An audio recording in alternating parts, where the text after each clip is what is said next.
Góðan dag og velkomin í Aðventskirkjuna í dag. Það er mildur vetrardagur. Þegar við komum hingað hjónin, Tinette og ég, í júlí, þá voru sumir að segja við okkur áður en við fórum hingað að við verðum að fara eitthvað norður í einhverja frosna veröld, en það er nú annað. Þetta er frekar mildur dagur, miðjan janúar og miklu kaldara í Bandaríkjunum þar sem við eigum heima. Svo við erum ósköp ánað með mildan vetur og okkur ekki vænt að vera hérna. Ég hef hugsað mér að fara nokkrum orðum dæmisöguna Sáðmaður gekk út að sá. Hvers vegna skyldi nú Kristur hafa talað til mannfjöldans í dæmisögum? Að dæmisögur á dögum Krists voru vinsælar fyrir menn og presta að tala til fólksins. Svo Kristur notaði einmitt aðferð sem að var vinsæl og fólkið hlýddi gjarnan á.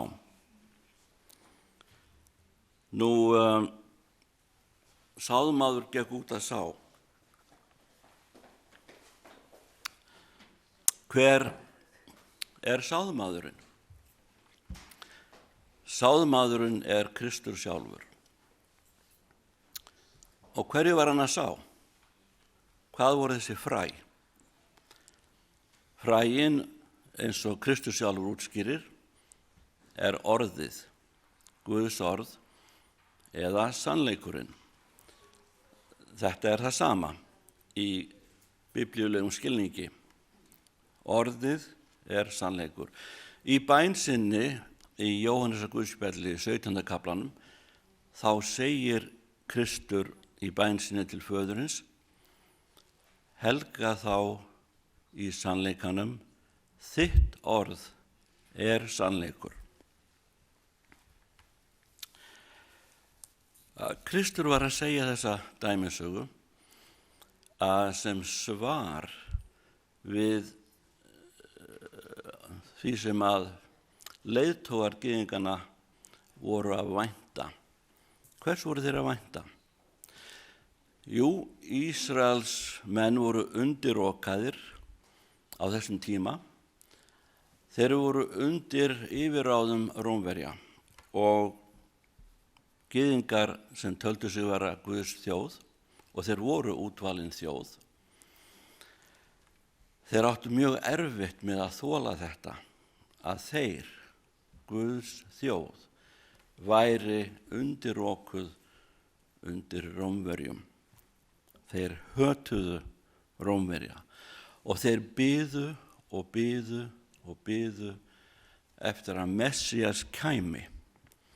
Hann myndi frelsa þá undan oki Rómverja. Hann myndi reka þá á brott. Hann myndi endurreisa fyrri dýrð Ísraels, myndi endurreisa hásæti Davíðs og Salómons, og þeir myndu verða mesta þjóð veraldar og þeir myndu vera ráðamennirnir. En svo kom Messías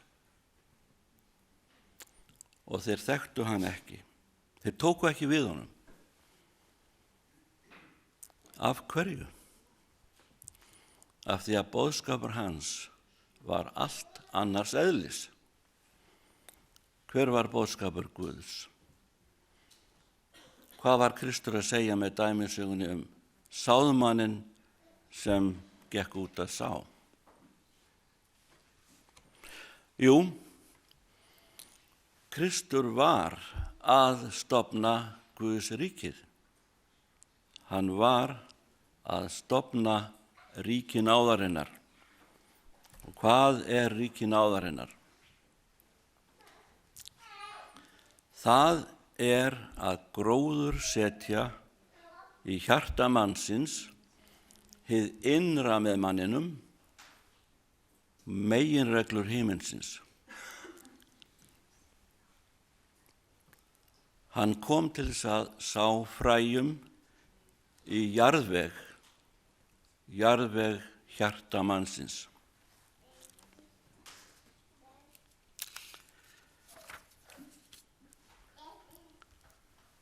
Þetta var ekki velkominn boðskapur hjá leiðtogum gyðinga. Þeir vildu völd, þeir vildu hásæti Davíðs og meira þess að lærisveinarnir þeir spurðu stundum hvert þeirra hlutverk yrði í ríkisstjórn Krists. Ég held að einn þeirra vildi verða fjármálaráðherra, annar eða jafnvel tveir, kannski bræðurnir, Jakob og Jóhannes, vildu verða forsætisráðherrar.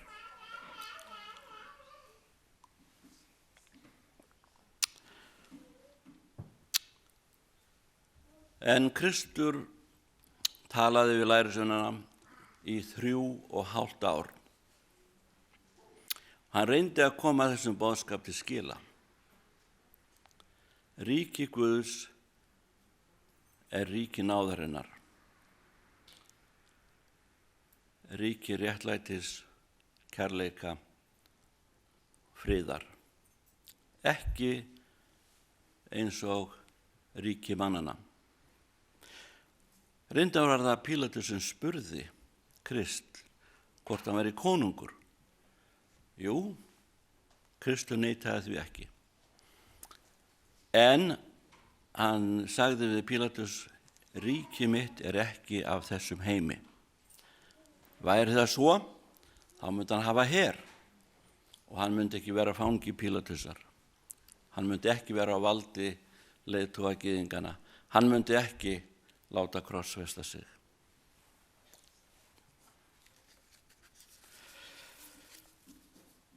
Hvar getum við þá fundið sannleikann? Þessi fræ sem að Kristur vill gróðursetja í hjörtum okkar. Í ritningunni, í Biblíunni, þar finnum við orðið. Kristur sjálfur í ritningunni er kallaður orðið. Hér í Jóhannesar Guðspjalli, 1. kaflanum, þá lesum við: Í upphafi var orðið og orðið var hjá Guði og orðið var Guð. Hann var í upphafi hjá Guði. Allt varð til fyrir hann. Án hans varð ekki neitt sem til er. Í honum var líf og lífið var ljós mannanna. Það er athyglisvert að í byrjun Jóhannesar Guðspjalls, þar sem talað að Kristus sé orðið, þá er það tengt sköpunarsögunni. Það er tengt því að allt sem til varð til fyrir hann. Og í honum var lífið og lífið var ljós mannanna. Þetta er eins og með fræið. Í fræinu er líf. Eins er með orð Guðs. Í orði Guðs er líf, líf Guðs sjálfs. Og orðið er voldugt, það er máttugt. Guð sagði í upphafi sköpunar, verði ljós, og það varð ljós. Einnig er það þannig með orðið í ritningunni. Í því er líf og það er kröftugt. Í orðinu er sköpunarmáttur. Fyrir orðið, ef við meðtökum það í trú, þá getur orðið fyrir Krist og fyrir heilagan anda endurskapað okkur. Það er sköpunarkraftur í orðinu.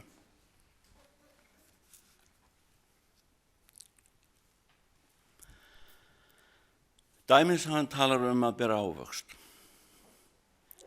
Það eru undursamleg orð í Galatabréfinu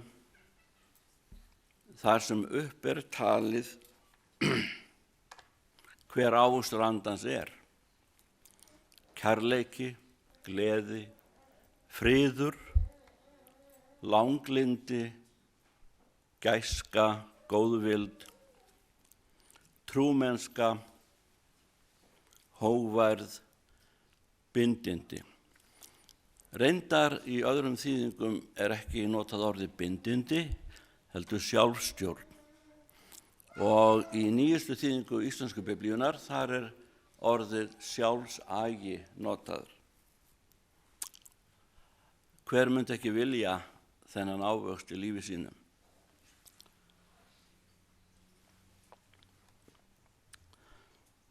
En þetta fæst einmitt fyrir orðið. Það ekki nóg að bara lesa eða heyra orðið. Við verðum að íhuga það, verðum að dvelja við það og við verðum að hlusta.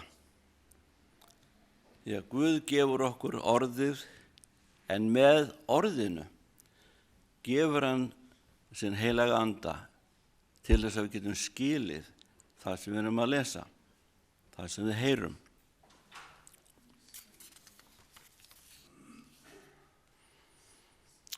Það eru margir sem að hrópa til hins lifanda Guðs. Þeir þrá að þekkja hann, eiga samfélag með honum, eiga frið. Þetta þrá hjartans. Heimspekikenningar og ritsmíðar bókmenntana geta ekki veitt þennan frið í hjartað. Geta ekki fullnægt þrá hjartans.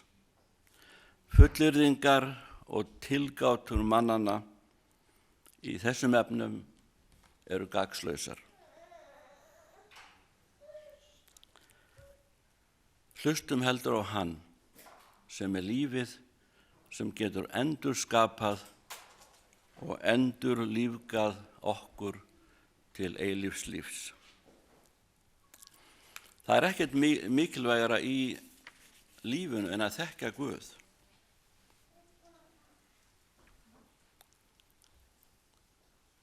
En lítum núna á dæmisöguna.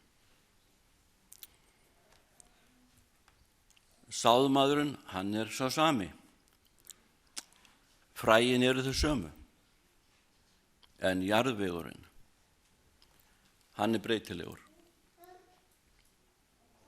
Sumt fjall hjá götunni, sumt í grýtta jörð, sumt á meðal þyrna, en sumt í góða jörð.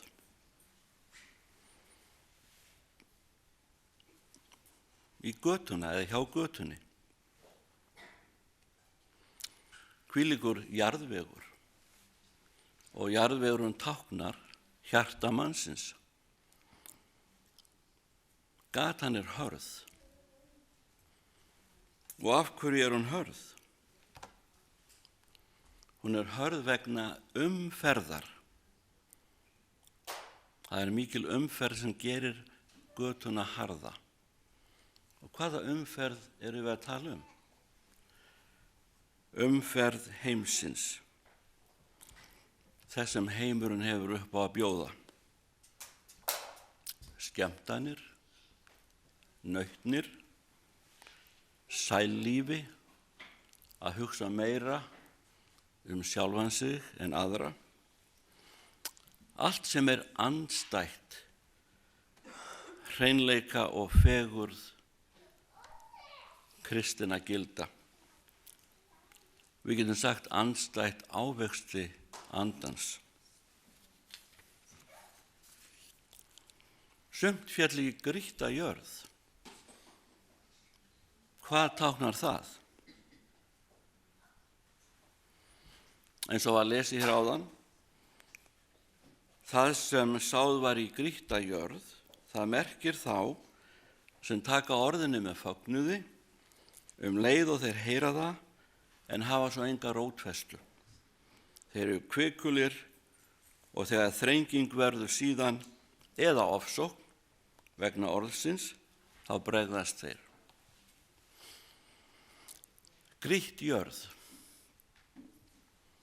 Það er margur akurinn sem undir þunnu yfirborði er mjög grýttur. Það er erfitt fyrir fræið að skjóta rótum. Þannig getur það verið með manns hjartað, að undir frómum óskum og ásetningi þar er grýttur jarðvegur sjálfs elskunnar.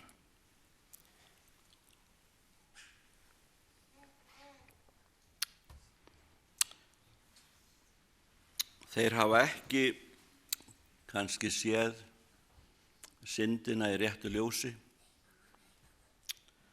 hafa ekki játast iðrun við því sem þeir vita er ekki rétt, ekki eins og það á að vera, geta ekki þjónað bæði sjálfum sér og Kristi á saman tíma. Sannleikurinn nær ekki til þeirra, honum er hafnað. Ég hef oft vitnað í Søren Kierkegaard, danskur prestur og heimspekingur.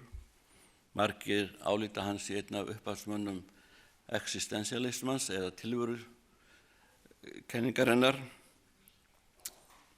Og hann sagði, menn spyrja, hvað er sannleikur? Hvað er sannleikur? Þangað til þeir sem sagt hætta að spyrja hvað er sannleikur. Því að þegar sannleikurinn kemur það nálægt manni, segir Kierkegaard, að hann segir okkur hér og nú hvað við eigum að gera, þá viljum við ekki heyra meira. En svona í hæfilegri fjarlægð, þá er allt í lagi að segja og spyrja, hvað er sannleikur?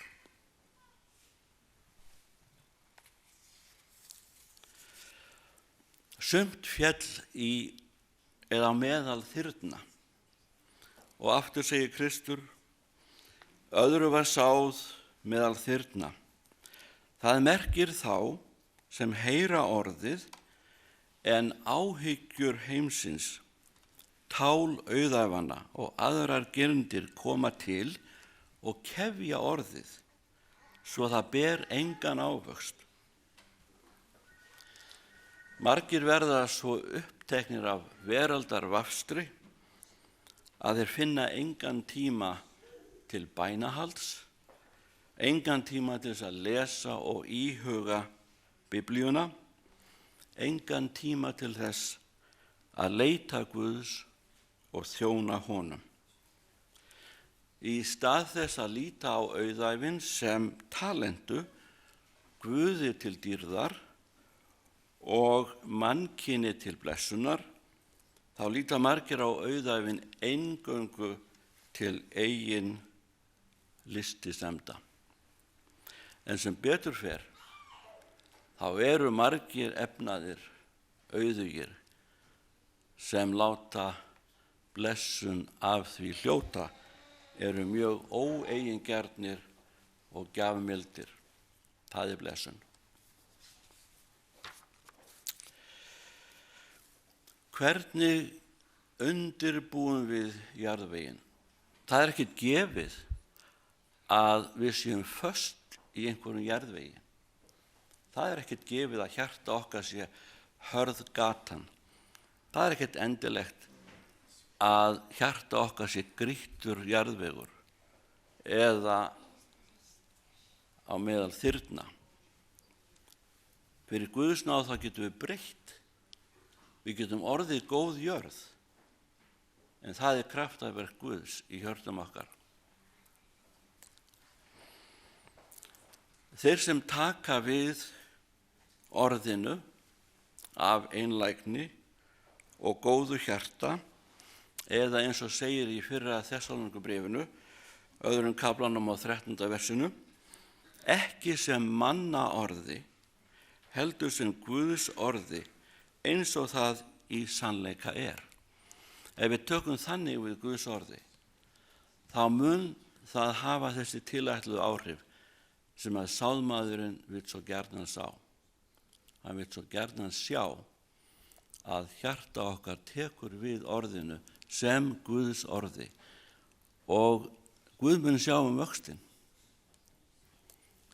Hann mun sjá til þess, ef við samstörfum með honum, að við munum í okkar lífi bera ávöxt.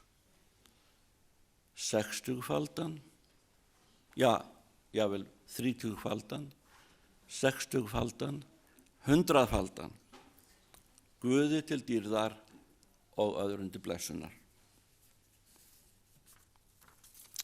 Því meir sem við íhugum orð Guðs og dveljum við það, því meir munum við líkjast orðinu, höfundi orðsins.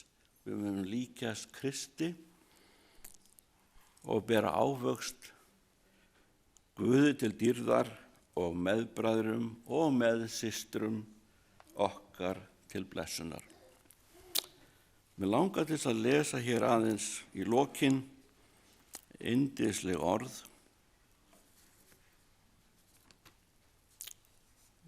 Kannski meira en 1 og 2. Ég viss að þið þekki sálminn, sálminn 19. Þar er talað Guðs orð eins og var oft á dögum Krists. Það talaði lögmálið. Lögmálið var þá ekki bara boðorðin 10. Lögmálið var Mósebækurnar, spámennirnir, sálmarnir, orðskveðnir. Það var Guðs orð. Og hér segir sálmaskáldið svo undursamlega í 19. kaflanum, 8. vers og aðeins áfram: Lögmál drottins er lítalaust, hressir sálina. Vitnisburður drottins er áreiðanlegur, ger hinn fávísa vitran. Fyrirmæli drottins eru rétt, þau gleðja hjartað. Boðorð drottins eru skýr, hýrga augun. Ótti drottins er hreinn, varir að eilífu. Ákvæði drottins eru sannleikur, eru öll réttlát. Þau eru dýrmætari en gull, gnóttir af skýra gulli og sætari en hunang, já hunangs eimur. Þjónn þinn varveitir þau af kostgæfni og að halda þau veitir ríkulegu laun. Dásamleg orð. Og ég freistast til þess að bæta hér aðeins við. Þetta er úr spádómsbók Jeremía.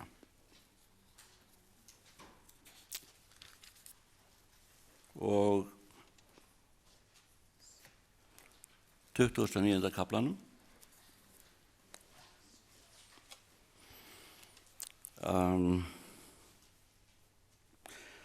Því að ég þekki sjálfur þær fyrirætlanir sem ég hef í hyggju með yður, segir drottinn.